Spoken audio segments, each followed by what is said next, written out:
Matul din is-sena aktar minn 400 familja li joqogħdu f'40 blokka ta' akkomodazzjoni soċjali madwar Malta ser ikun qed isirilhom ix-xogħol ta' manutenzjoni fi blokok li jgħixu. Ħabbar dan il-Ministru għall-Akkomodazzjoni Rodrik Galdes quddiem il-blokok ta' Binif ta' Paris f'Birkirkara. Quddiem l-istess blokok li se jkun qed isir tisbieħ fost oħrajn. Il-Ministru Galdes semma kif din is-sena hemm budget allokata 20 darba aktar minn kemm kien hemm 10 snin ilu. L-ispiża l-budget totali tal-manutenzjoni minn 10 snin ilu li kien ta' 200,000 euro fis-sena, illum żdied għal 2.5 miljuni fis-sena. Dan ifisser ukoll qegħdin nagħmlu iktar xogħol, qegħdin nindukraw ukoll l-appartamenti u anke l-partit komuni tal-blokki tal-appartamenti.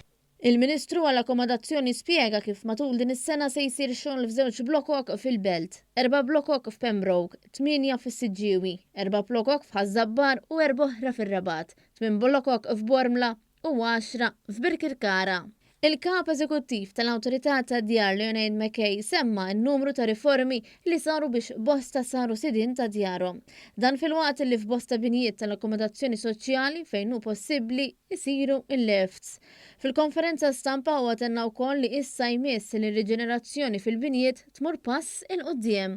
Illum irtuna jkollna binnijiet li huma iktar enerġija efficient fis-sens illi ikonna proġetti li jmorru l-oltre minn sempliċement li tirriġenera l-faċċata imma tintroduċi anka mal-familji ċertu appliances illi huma wkoll illi huma enerġija efficient, li tintroduċi pannelli solari, li tintroduċi il-bjut illi ma jkunux jistgħu jassorbu ċertu sħanat.